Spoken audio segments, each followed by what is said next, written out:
各位中年朋友，不管男女性也好，生活当中可以改变的很多，都会建议朋友吃健康、规律运动，要舒压、睡好觉。那吃健康是第一重要的哦，你不见得每天会动，但你每天都会吃。对。那健康的食物是什么？原型食物，像各种颜色当季的蔬菜，它有很多的抗氧化、抗发炎的营养素，还有蛋白质一定要吃够，它是我们长肌肉的原料。中年过后，肌肉会持续的下降，那肌肉掉，代谢会掉，体重增加，而且会以脂肪的形式堆在腰围。这种内脏脂肪太多的话，容易增加慢性发炎、代谢症候群、心血管疾病、血压、血糖、胆固醇疾病、癌症的风险、失智的风险都会增加。所以我们要抗发炎，多吃原型的蔬菜，增加蛋白质，然后运动，会对维持肌肉、增加肌肉有帮助。肌肉增加有助于代谢的增加，很重要。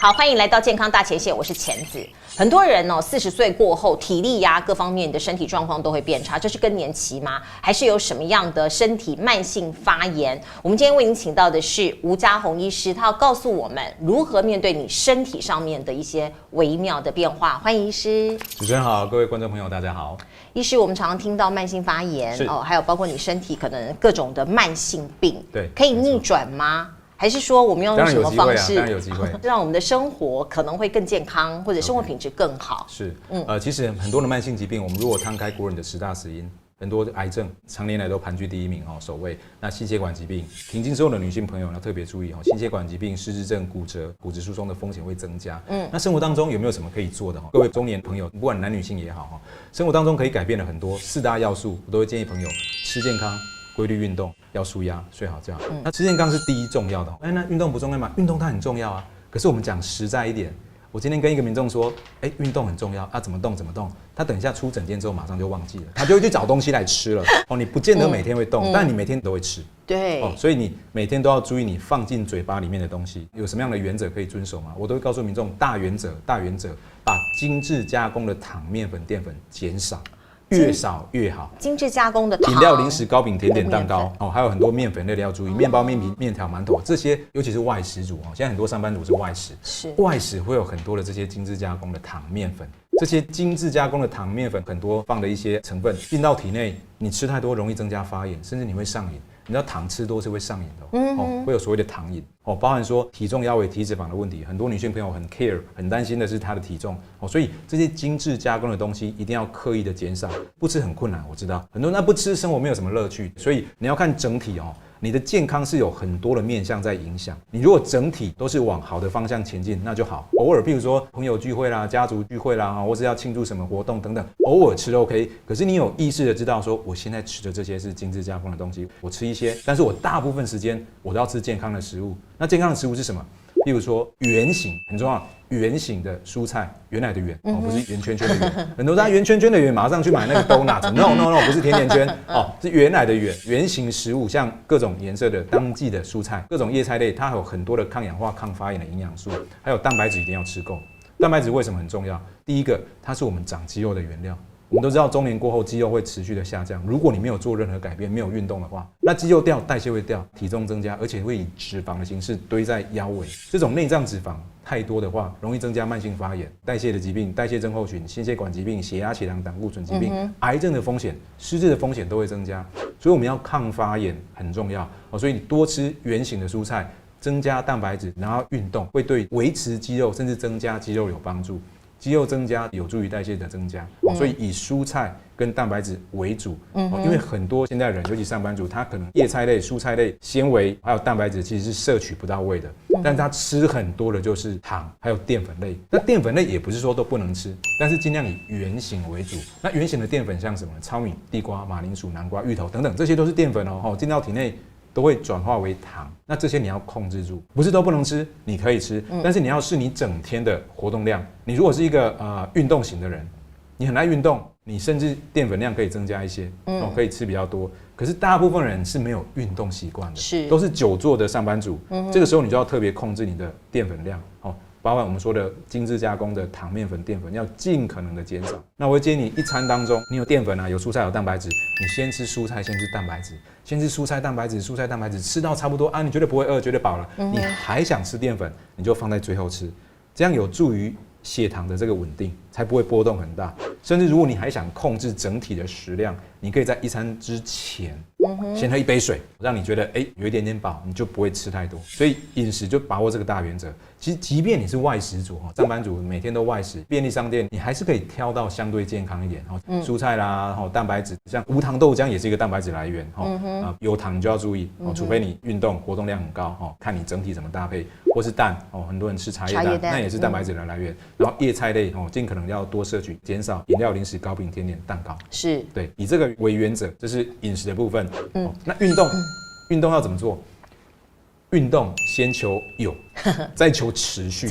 持续非常重要哈。你今天如果说我看了一个很多人推荐的运动课程啦，你就觉得很棒哈，你想要去付钱给教练上课，有这样的决心很好。可是很多人呢会3分钟热度，而且你本来没有运动习惯的人，你的心肺能力、你的肌耐力可能没有办法达到那么高难度的要求。所以你先开始做，先求有，每天拨出一个时间去做，甚至增加活动量。习惯了之后，你想要做更好 ，OK， 那你再进一步，比如说去健身房去请教练，那都更好。但是你如果一开始就给自己定太高的目标，你很容易就放弃。只要你放弃，任何好的方法都是白搭，都没有用。最简单的不花钱的就是走路，快走，或甚至爬楼梯。很多上班族如果在办公室高楼大厦搭电梯，你提早3个楼层、4个楼层先停，然后用走楼梯爬上去，或是每天搭大众交通运输工具，你可以提早1站、提早2站下车用走的，甚至在捷运站里面的时候，你要往上走的时候就走楼梯，不要搭电梯。对，没错，可以站就站，可以走就走，增加这些活动量，给自己设一点点的目标。你才有可能持续，不然你太早放弃好累哦我要去哪里运动今天天气不好今天又下雨今天好热，会有很多的借口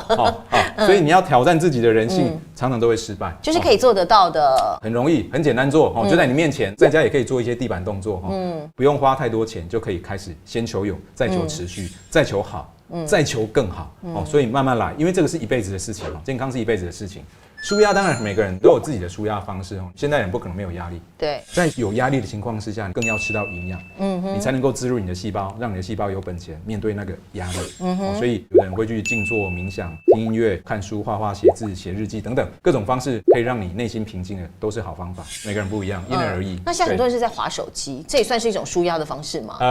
一滑了1个小时、2个小时。对，这个就重点了滑手机或许让你觉得转移这个情境，转移你的注意力，稍微舒压一下。可是常常一滑就已经1小时、2小时过去，这个就要注意。所以你时间分配上，因为老天是公平的，每个人一天都是24小时你要分配给你的吃、你的运动、你的舒压、你的睡眠。那千万不要因为滑手机一滑就1-2个小时就牺牲睡眠，睡眠不好，睡眠品质差，会造成很多负面的影响不止隔天精神活力、脑力差，压力大、睡眠不好的人不容易减脂甚至他会想要吃一些精致加工的食物，舒压没错舒压千万不要靠这种吃不要吃来舒压。对你要吃相对健康的食物。所以如果你睡眠不好的话，会有很多的问题，代谢会变差，不容易减重，不容易减肥真的甚至影响你的专注力、脑力，还有你的生产力。过去其实我也是工作，因为我们这个行工作压力非常大，然后我工作压力很大，我就觉得说我一定要去吃一个甜的，犒赏自己，或者是炸的，对，犒赏自己，这个就是一个万万不可以的。吃了之后，你要知道说我现在吃的这个是什么，那你要知道你大部分要吃什么东西，你就相对可以把它平衡回来。就偶尔还可以，偶尔，可是要非常偶尔。现在大部分人经常都是吃这些精致加工的东西，那这样就不好。对，我们知道吴家宏医师在抗衰老这个领域其实很有自己的方法。那现在的人因为活得久嘛，过去可能有一些疾病是没有出现的，现在都慢慢出来，所以抗衰老现在是全世界的显学。对，刚刚医师其实也告诉我们的一些方法，不过其中有一个很重要的，可能是用补充剂。很多人真的个药丸非常多，维他命 B、铁钙各种。那真的要吃到这么多的营养补充剂吗？还是我们要怎么来选择？其实营养最主要要来自于你的饮食，因为你的天然食物、原型食物里面含有各式各样的营养素。那甚至有一些营养素可能目前是营养补充品没有办法制造出来的，所以最主要的营养还是要来自于我们的原型天然的食物。那每个人因为他自己的健康甚至有疾病的状况，或是我们可以透过一些检测去看这个人体内这些营养素的浓度，维生素 A 啦、C 啦、D 啦、Omega 3、脂肪酸很重要，甚至 Q10 叶黄素等等，甚至矿物质、微量元素，我们可以透过检测去知道这个人体内就是这个人的数值。OK， 因为有吃这些食物，有没有被你消化吸收进去？那细胞有没有好好的运作表现出来？这当中有很多的门槛，所以透过检测可以知道这个人的数值如何。那你就知道如果有这样的检测报告，还有搭配你自身的健康疾病的状况等等，你就可以知道说你要怎么样来调整饮食。那如果真的从饮食里面吃不够，或甚至根本吃不到的，再来考虑有没有相关的这些营养补充品来补充。那当然记得持续追踪看看自己的身体的变化如何。所以说到底还是要找专业的医师来做协助，对，告诉你身体这样是比较好，哪个地方可能缺什么，对，可以客制化。对，那当然很多民众会自己去买保健品、营养补充品，很多的产品商家会说这个可能是针对什么问题，那您就要看看说您自己适不适合那样的条件。那最主要就是吃了之后，第一个先求不伤身，不要有什么不舒服，然后再来看看有没有达到你预期想要达到的效果。那如果真的不行，再寻求专业的咨询协助。对，我想大部分人可能还来不及去请医师，他就自己做了判断，比如说眼睛不好、干涩，他可能就会补充叶黄素。那包括这个维他命 B 好像是基本款，去日本旅游都会买回来。那最近不是有一些名人效应吗？包括沈玉琳因为她生病嘛，新闻上面揭露了她吃很多保健食品，然后听到别人说什么，或周围有朋友送一些保健品就吃，也传出来说这么多的保健品吃下去是会伤肝，这是有可能的吗？对，但新闻媒体、报章、杂志、网络现在很发达，所以现在还有 AI GPT，自己问 AI，自己上网 Google，看到很多的资讯，但是这个资讯适不适合你本身？因为每个个体其实都是独立的有没有适合你这样的健康条件你的状况这个其实不一定所以当你这样使用的时候就要特别注意。那确实很多的补充品吃进去之后，从肝从肾代谢，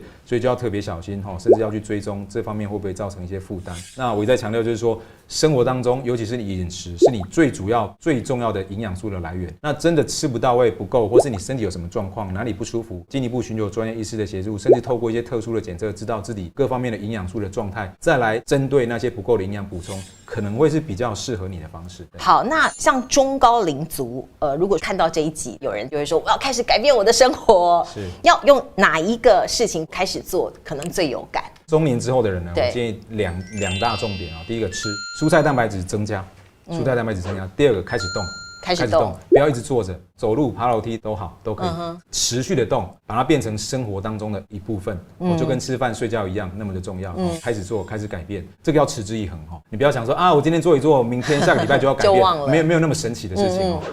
慢性的问题、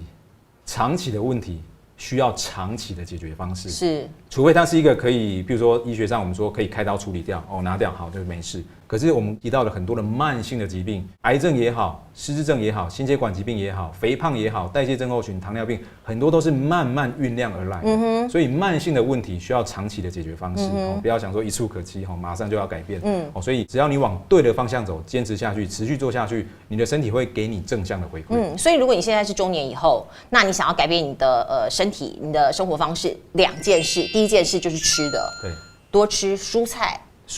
蛋白质，蔬菜蛋白质，对。第二就是精致加工的减少。第二个持续动。那当然要睡好觉。那另外，医师可以用一句话给正在努力控制慢性病的人的一个建议吗 ？OK， 加油，持续做下去。对的事情持续做，身体会给你良好的回馈的，不要灰心。有时候你没有办法那么快看到效果，但是持之以恒，你就会看到改变。所以刚才以上这些原则都可以针对慢性病，还有控制胆固醇的病患来。慢性疾病、胆固醇，甚至血糖、体重等等。那当然，如果真的没有看到效果，或是症状或甚至数值越来越不好的话，还是要进一步寻求专业医师的协助不要自己默默就在那边做想说自己觉得应该要怎么做，结果反而可能越弄越不好。好，今天非常谢谢吴医师来到我们的节目里，我们谢谢他，然后也期待下次大家再见，拜拜，拜拜。